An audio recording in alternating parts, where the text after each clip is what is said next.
Boa noite, meus irmãos. Mais uma segunda-feira que temos a oportunidade de estarmos juntos para falarmos de Jesus. Sejam todos bem-vindos a este canal do YouTube da Casa Espírita Allan Kardec de Matias Barbosa.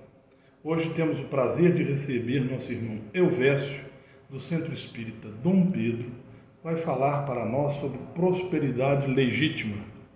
Tenhamos todos uma boa noite de estudo, pois Jesus Cristo é conosco. Que assim seja. Bem, amigos, para a gente iniciar a nossa conversa, eu fui buscar lá em Lucas, no capítulo 12 do seu Evangelho, um momento em que o apóstolo, o evangelista, conta uma passagem de Jesus. Diz o evangelista que ele falava naquele dia, ou naquela tarde, para milhares de pessoas. Estavam elas ávidas por escutarem a sua palavra mansa. Imaginamos que Jesus, com o seu magnetismo no olhar, prendia a atenção de todos.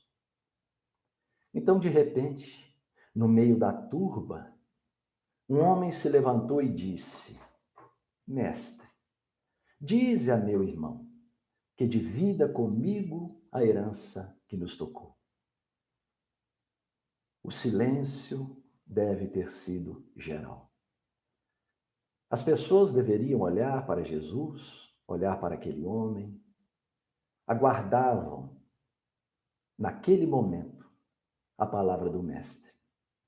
Sabia que ele aproveitava esses instantes para deixar uma lição. Jesus perspassou o olhar pela multidão atenta, olhou para aquele homem com ternura e lhe disse com brandura: Homem, quem me designou para vos julgar, ou para fazer as vossas partilhas? E acrescentou: Tende o cuidado de preservar-vos da avareza, porquanto a vida do homem não depende dos bens que ele possua. E percebendo que toda aquela gente aguardava ensinamentos mais profundos, Jesus então narrou-lhes a seguinte parábola. Havia um homem rico, muito próspero, cujas terras tinham produzido extraordinariamente. Ele então pensava consigo mesmo: que hei de fazer? Pois já não tenho lugar onde guardar toda a minha colheita e todos os meus bens. Pensou mais um pouco e chegou à seguinte conclusão: já sei o que farei, disse ele. Demolirei os meus celeiros, construirei outros maiores, onde guardarei toda a minha colheita e todos os meus bens. E direi à minha alma: Alma, tens de reserva muitos bens para longos anos. Repousa, come, bebe e goza. Mas Deus, ao mesmo tempo, disse ao homem: És um insensato, porque esta noite mesmo tomar-te-ão a alma. Para que servirá o que acumulaste? E Jesus então conclui a parábola dizendo: Isto é o que acontece àquele que acumula tesouros para si próprio e que não é rico diante de Deus. Observamos nesta parábola que Jesus, de uma forma muito clara, muito simples, mostra para todos nós, seres humanos, que simplesmente a busca da vida material, do gozo material, da abundância material, em nada adiantará para o nosso crescimento.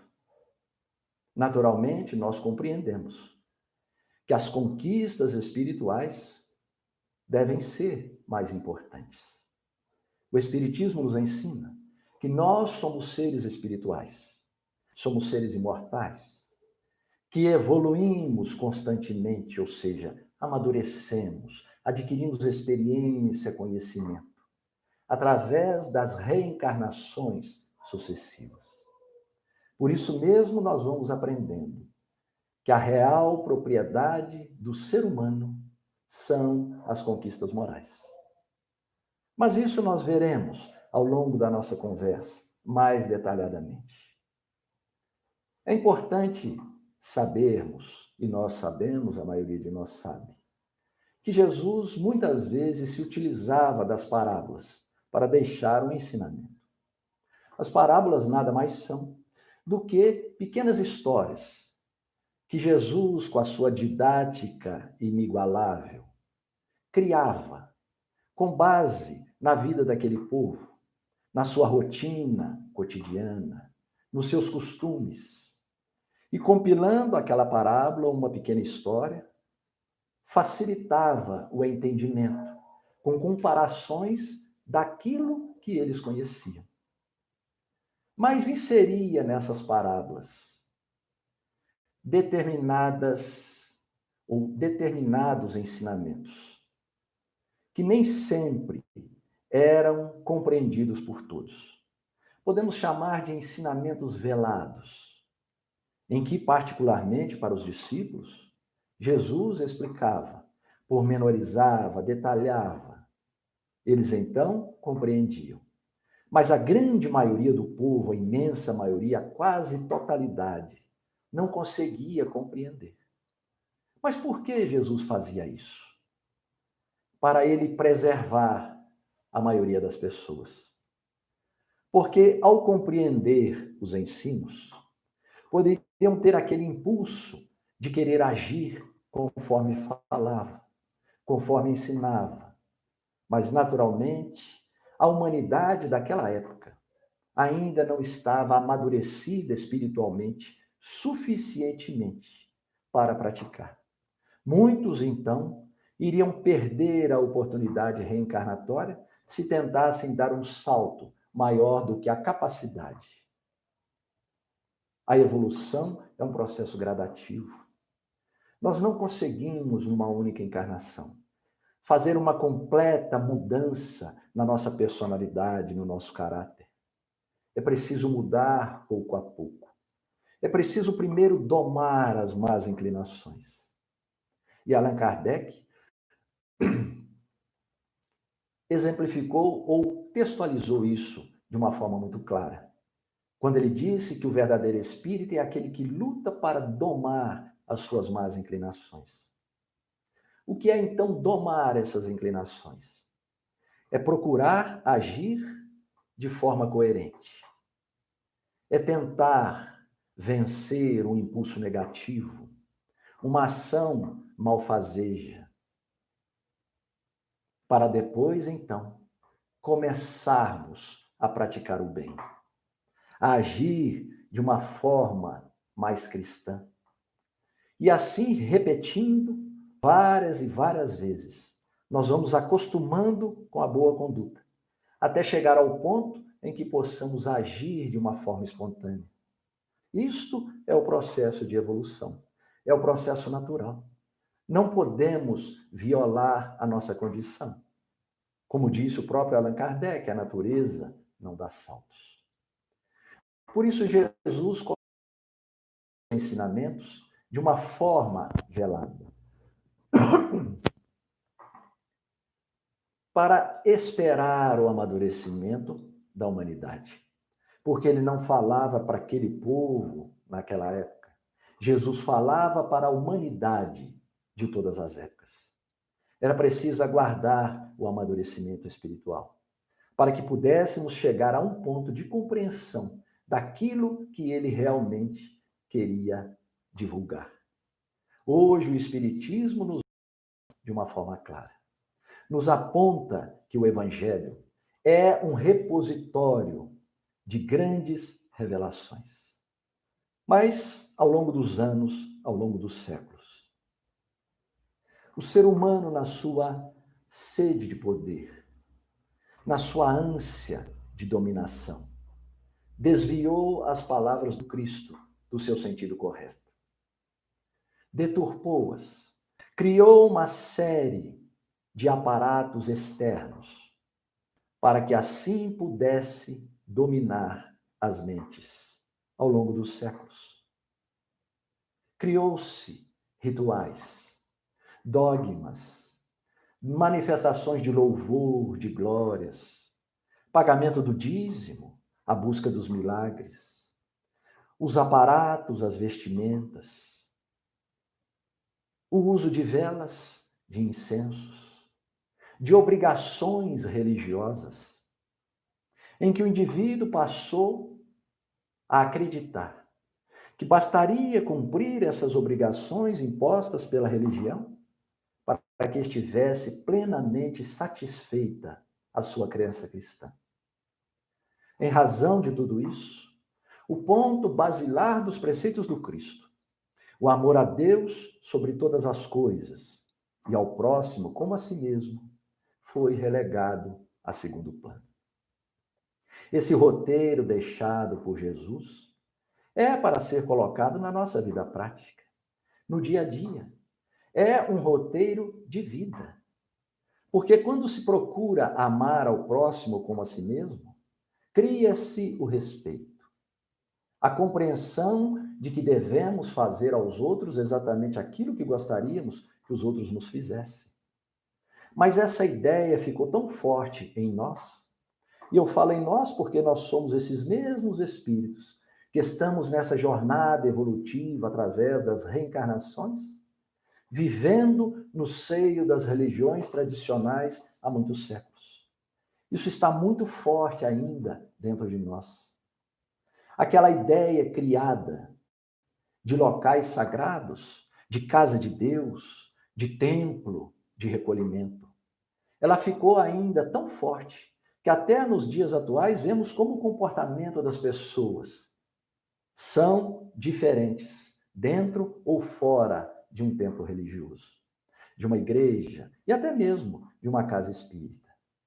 Dentro daquele chamado local sagrado, esforça-se para manter a polidez, a educação, a cordialidade, a empatia, mas mal sai, a conduta se modifica. É assim que vemos a impaciência, por exemplo, para enfrentar o trânsito. Quantas e quantas tragédias acontecem pela impaciência, por não respeitar as leis. Muitas vezes é o pedestre que atravessa fora da faixa, que não espera o momento correto. Quantas e quantas vezes observamos comportamentos completamente desproporcionais àquilo que deveria ser a convivência dentro de uma sociedade equilibrada. Quando, por exemplo, alguém esbarra de uma forma desproposital, e a primeira reação, muitas vezes, é o revide. Se não for o revide físico, é, às vezes, o revide mental. Não se propõe a manter a mesma higiene nos locais públicos como se mantém em casa. Atira-se qualquer objeto pelo chão, lixos pelos passeios, pelas ruas. E quando eu conto esse caso, eu me lembro de uma situação que uma amiga me contou. Ela estava com um filhinho de 8 anos no ponto de ônibus, ela havia buscado o menininho na escola e estava ali aguardando o ônibus para ir para casa. Então, uma senhora à sua frente abriu a bolsa, tirou um maço de cigarro, acendeu o cigarro, e provavelmente era o último cigarro do maço. Ela displicentemente amassou o maço e soltou no chão. Então, o seu filhinho de 8 anos, imediatamente, largou a sua mão, apanhou aquele maço e colocou numa lixeira que estava logo ali, a 3 metros de distância. Quantas e quantas vezes não temos a tolerância diante de uma palavra impensada dita por alguém? A impaciência para enfrentar a vez de ser atendido. Dá-se sempre um jeitinho de furar a fila. E assim, muitas vezes, o cristão vai agindo, sem se dar contas de que aquele que se propõe a seguir, pelo menos, a cartilha do Cristo, deve agir de igual maneira em toda parte, mantendo sempre em mente os preceitos de Cristo. Mas assim, quando nós buscamos desvendar em Jesus a sua mensagem, vamos percebendo que ela é sempre atual. Embora já tenham se passado 2000 anos, sua mensagem ainda é atual. Por isso é preciso buscar a interpretação correta dos seus textos. Não nos prendermos ao sentido literal, mas buscarmos a mensagem que eles contêm. É preciso tirar o espírito da letra, conforme já advertia Paulo de Tarso. A letra mata, mas o espírito vivifica. O sentido da palavra, o sentido da mensagem é o que realmente vai ficar. Porque quando analisamos esta parábola e outras passagens de Jesus, parece que ele está recriminando a riqueza. Parece que então possuir bens é o caminho da perdição. Naturalmente, não foi isso. Tem uma passagem famosa que vocês se lembram bem. Quando um moço rico se apresenta a Jesus, e ele então pergunta qual o caminho, o que ele deveria fazer para conquistar a vida eterna. E Jesus então lhe faz algumas propostas, e uma delas é que ele vendesse todos os seus bens e depois distribuísse para os pobres e o seguisse. O moço então foi embora. E é ali naquele momento que Jesus diz aquela célebre frase: é mais fácil um camelo passar pelo buraco de uma agulha do que um rico entrar no reino dos céus. Com base nisso, muitas vezes a interpretação de que Jesus abominava a riqueza foi feita de uma forma incorreta. O que Jesus alertava, e ele não condenava ou abominava, mas ele alertava pela necessidade de não se prender demasiadamente às questões materiais. Quantas e quantas vezes nós observamos nas nossas reuniões de intercâmbio espiritual, nas reuniões mediúnicas, onde falamos com os espíritos, vários deles chegando numa situação de tristeza, às vezes de grave sofrimento, porque se viram privados da sua riqueza, dos seus bens materiais. Reclamam que muitas vezes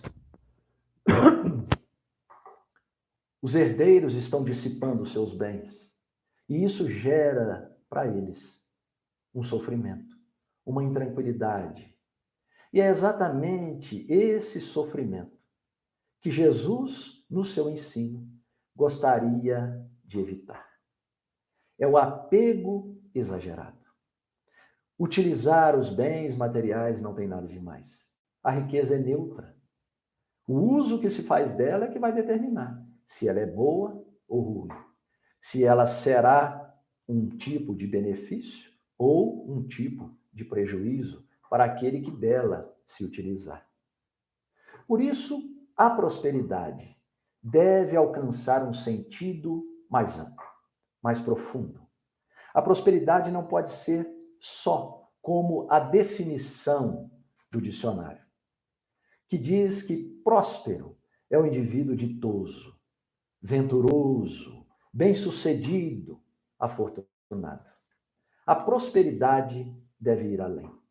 Porque quando analisamos a prosperidade sob a visão material ou materialista, nós observamos que é comum apresentarmos alguém, uma pessoa que de fato possui muitos bens, como sendo bem-sucedida.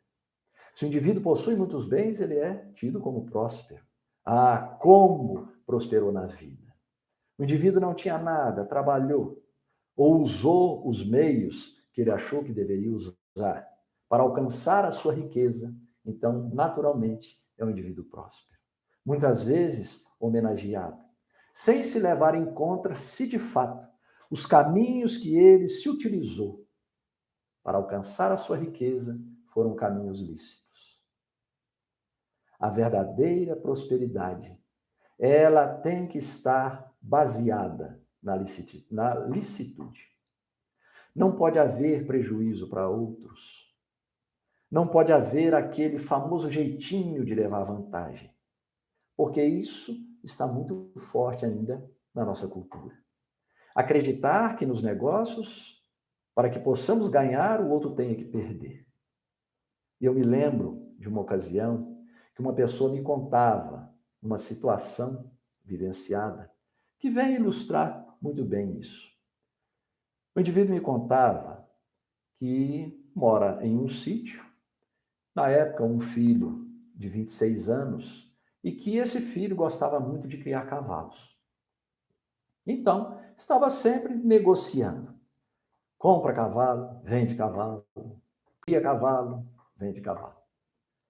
Certo dia, ele comprou uma mula muito bonita, diz ele, um pelo sedoso, de uma cavalgadura boa. Ele andou um pouquinho na mula, deu um repasse nela, né? Para quem não sabe, o repasse é quando o indivíduo vai comprar o animal, um cavalo, uma mula, uma égua, que seja.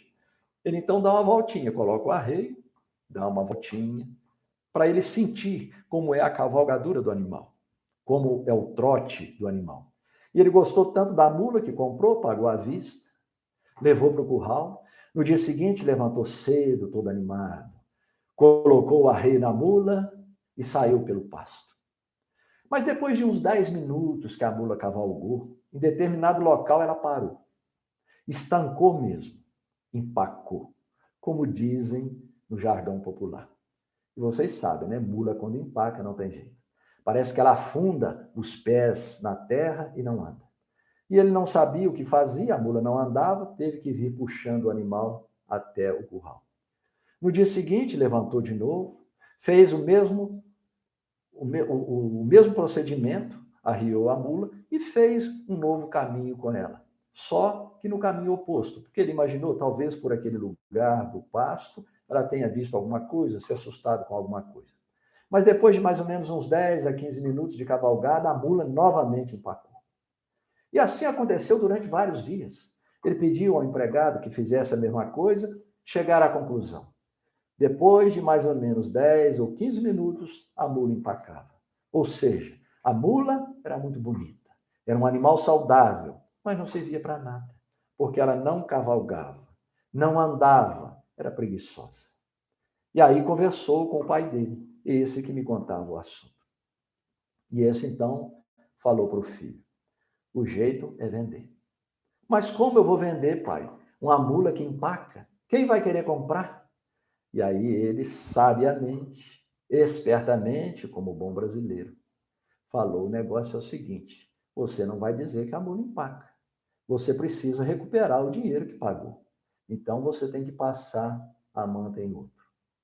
Você faz assim, anuncia, quem tiver o interesse, faz um repasse aqui pelo curral. 5 minutos que ele andar, vai gostar e compra. Dito e feito. Alguém apareceu, se interessou, e então fez exatamente aquilo. O pequeno repasse, gostou da mula e comprou. 2 semanas depois, volta e vem reclamar com o rapaz. Você me passou a manta.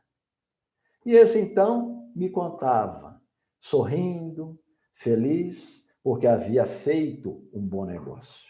Havia vendido uma mula empacada para alguém que levou a manta. E ele falava: passamos a manta nele. Vocês também conhecem essa expressão, né? Passar a manta. Para quem não conhece, significa o quê? A manta é um tecido grosso que é colocado no dorso do animal. Em cima da manta é colocado o arreio, porque o arreio é de couro duro. Então, para não machucar, não estragar o pelo do animal, é colocado em cima da manta. Ou seja, quem recebe a manta é o cavalo, é o burro. É a ideia de levar vantagem. É uma ideia desonesta. Mas alguém podia dizer: mas será que é tão desonesta assim? Porque aí eu entro num outro ponto, a honestidade. O conceito de honestidade para nós, na nossa cultura, é um tanto equivocado. Eu costumo ouvir as pessoas falarem, vocês certamente também já ouviram isso. Quando alguém quer recomendar uma pessoa, ora, em fulano você pode confiar. A pessoa é muito honesta. ou é honestíssima. Não é assim? Mas por que essa ideia de ser muito honesto, de ser honestíssimo? Porque se é muito honesto, existe então aquele que é pouco honesto. Na realidade, a definição é apenas honesto ou desonesto. Ou o indivíduo é honrado, é correto ou não é. Mas como nós estamos acostumados, na nossa cultura, a cometer pequenos deslizes, pequenas desonestidades, nós então admitimos que para o indivíduo ser bem representado ou bem apresentado, ele deve ser muito honesto. E vejam bem, se não é verdade, quantas e quantas vezes age-se desonestamente? Ao burlar pequenas leis, pequenas convenções, está-se agindo de uma forma desonesta. E o exemplo começa na tenra infância.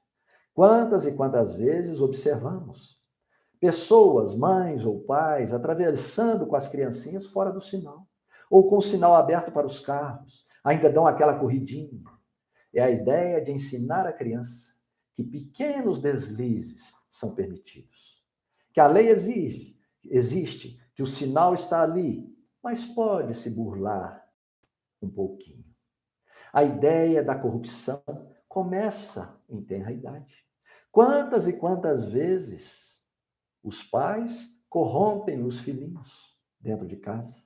Ah, se você cumprir a sua tarefa, vai ganhar o tal presentinho. Ah, se passar de ano, vai ter esta ou aquela recompensa. Uma forma equivocada de ensinar a responsabilidade, mas permitindo que se haja de uma forma corrupta, desonesta. Então, quando cresce, as pequenas corrupções vão fazendo parte da vida até no momento em que chega-se às grandes. Quando falamos em corrupção, nós pensamos nos políticos. São eles os maiores corruptos, os que dão os maiores prejuízos à sociedade. Mas nós, diariamente, com as pequenas corrupções, as pequenas desonestidades, nós vamos também causando prejuízos para nós mesmos e para os outros. Há algum tempo atrás, um estudo realizado por uma universidade norte-americana demonstrou que a convivência sistemática com a corrupção faz com que as pessoas se tornem antissociais, esquecendo o conceito de honestidade. E isso, diz a pesquisa, diz o estudo, cria um estado de calamidade psíquica que reflete no íntimo das pessoas, desequilibrando-as, gerando até a proliferação de doenças. Portanto, percebemos que a prosperidade nem sempre é honesta. E se não é, não pode ser efetivamente prosperidade.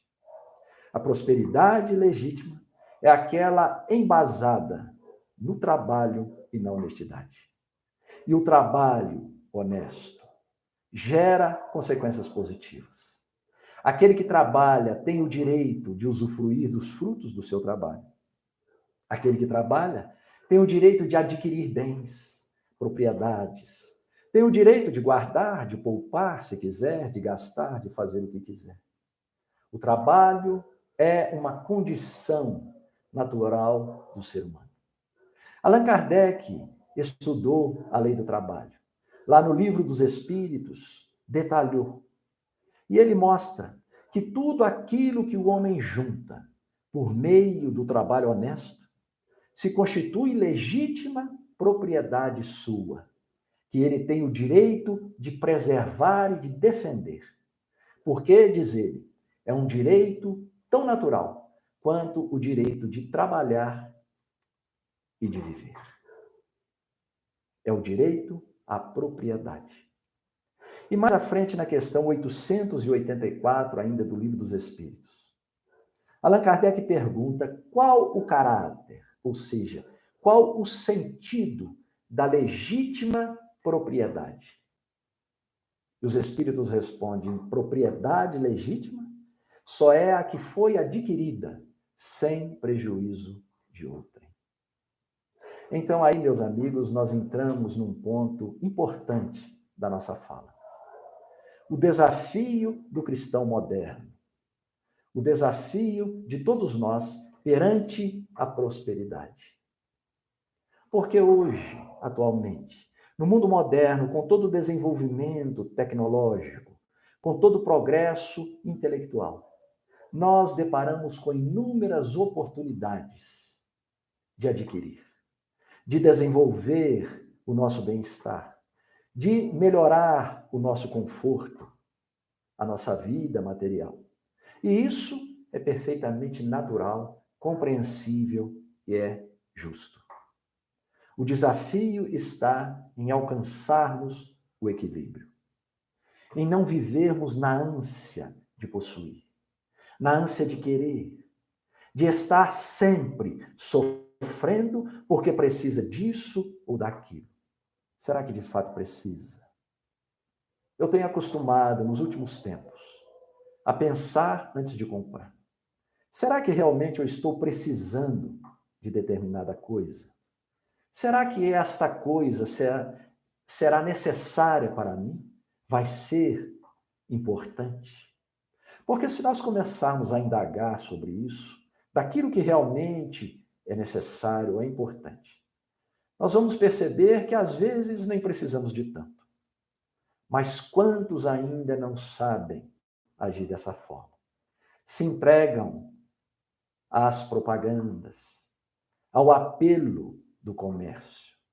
E compram, e compram, e compram. E nem sempre se sentem satisfeitos. Uma companheira de trabalho, certa vez, me confidenciou que ela possuía mais de 40 pares de sapatos. Vejam só, 40 pares. E disse ela, tem alguns que ainda não usou. Já comprou há vários meses, mas não usou, porque estava aguardando uma ocasião importante. Eu, certo dia, vi 2 jovenzinhos, adolescentes, na faixa dos seus 15 anos, ou 13, talvez até menos. E estavam em frente a uma loja, cada um com um celular na mão, um smartphone, naturalmente, e olhavam os modelos na vitrine, os olhinhos até brilhavam. Ah, eu vou pedir meu pai para comprar aquele. Ah, vou falar com mamãe para comprar aquele outro, é o que eu quero. É a ânsia de possuir. O mercado, assim, nos apresentam as coisas para que possamos realmente fazer a roda girar. Mas se temos um smartphone que nos atende, por que essa de querer o outro? Porque a cada 6 meses, aquele fica obsoleto. E então surgem novos modelos, surgem novas oportunidades de adquirir. E aí muitos sofrem com a ânsia de possuir. Possuir, volto a dizer, não tem nada de mais. É importante ter conforto. Deus dá a oportunidade ao ser humano de gerir riquezas e de gerar riquezas. As riquezas são importantes na vida de todos nós, para auxiliar o desenvolvimento da inteligência. Porque nessa busca da riqueza, o ser humano começa a buscar em si mesmo uma série de fatores, ou até mesmo no esforço para alcançar a riqueza, que faz com que ele desenvolva as potencialidades latentes. Então a riqueza é importante. Mas prender-se a ela é a perdição de que Jesus dizia. Prender-se à riqueza material. Então, possuir não tem nada de mais. Mas como possuir é o mais importante. Ter a casa própria como abrigo seguro, o carro como meio de locomoção confortável e que ajuda a encurtar as distâncias, a economizar tempo, é perfeitamente natural e compreensível.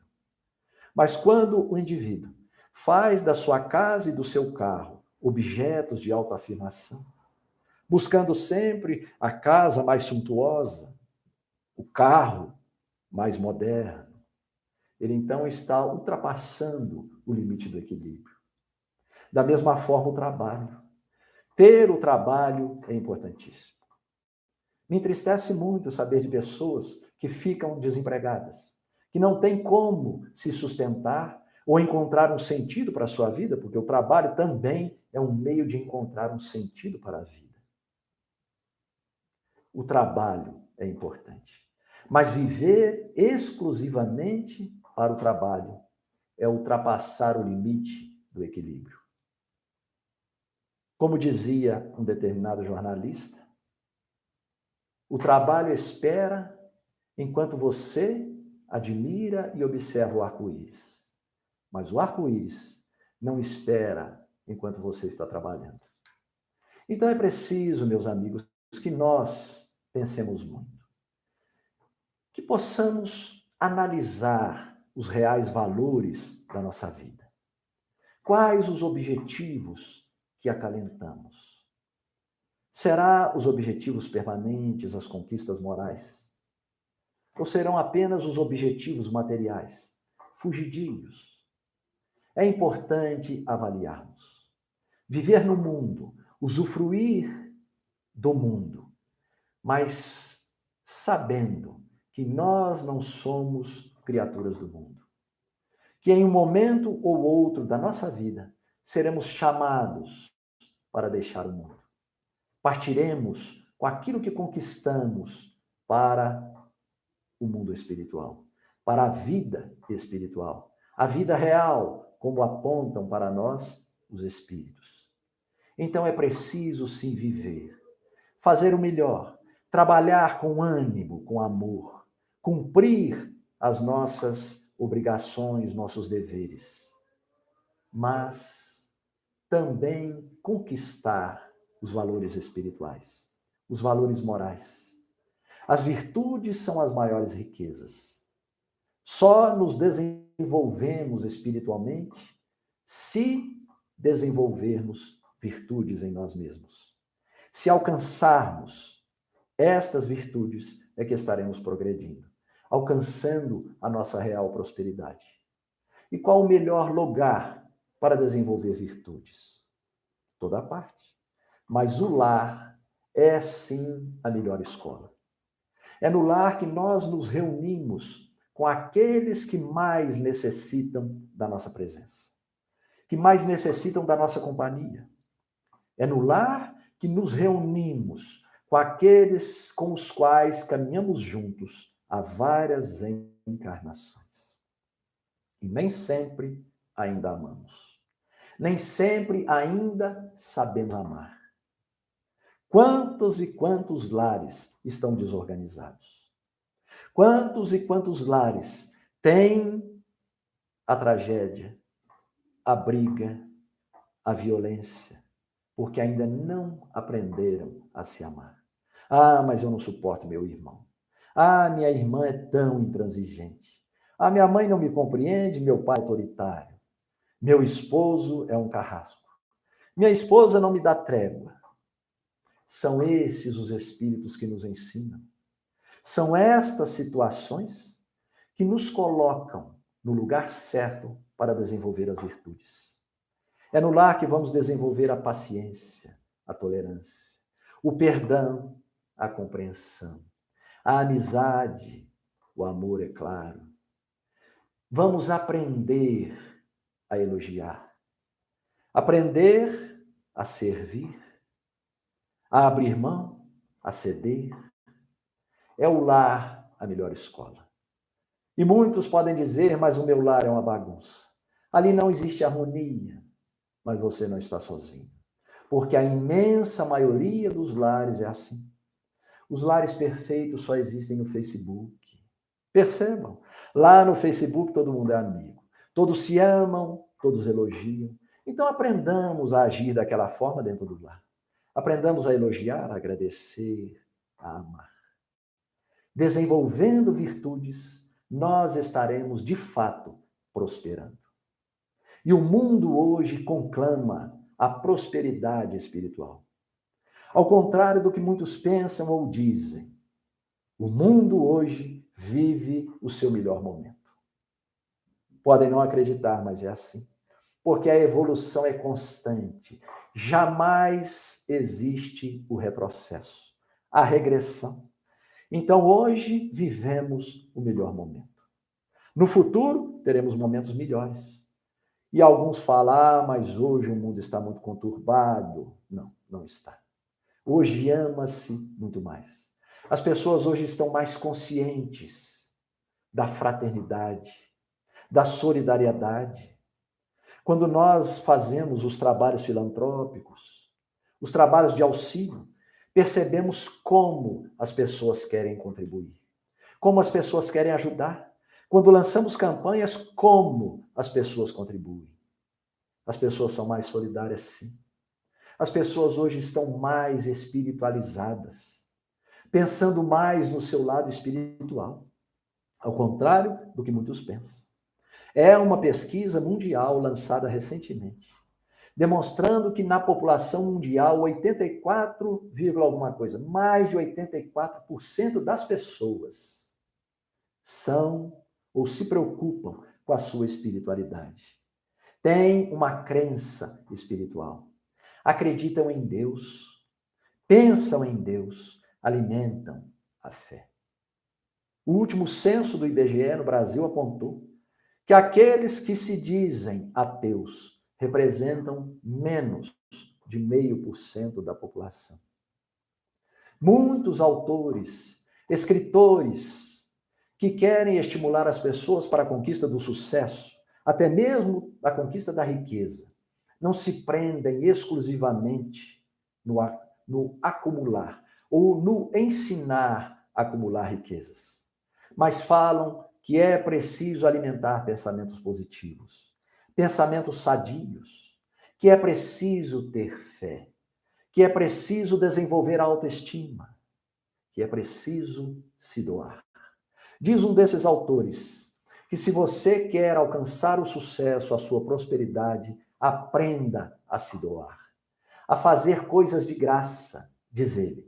Você vai ver que o mundo vai lhe devolver as doações. Não são autores espíritas, e acredito que nem sejam autores espiritualistas, mas são autores que já perceberam que o ser humano só é completo quando ele desenvolve também o seu lado emocional, o seu lado espiritual. Por isso, amigos, vamos trabalhar as virtudes.